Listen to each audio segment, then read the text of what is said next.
আচ্ছা, এসএন সাহেব এখন আমাকে বলেন যে এসপিএম কোন জায়গায় মাননীয় প্রধানমন্ত্রী কোন জায়গায় কৃষকদেরকে হয়তো অনেকে অনেক ধরনের বুঝতে পারে। এখানে এই যে আপনার 5 মিটার মানে 17 কর্মসূচি আমরা এই নির্বাচিত সরকার হাতে নিয়েছি, সেটি 16ই মার্চ দিনাজপুরের সাহাপাড়া এই খালটি পুনঃখননের মধ্য দিয়ে উদ্বোধন করবেন মাননীয় প্রধানমন্ত্রী জনাব তারেক রহমান।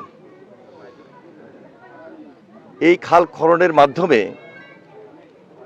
জনগুরুত্বপূর্ণ এবং জনদাবি অনুযায়ী আমরা এই কর্মসূচিটা যখন শেষ করব, আমাদের এই এলাকার সাধারণ মানুষ সুবিধা পাবেন, উপকার পাবেন।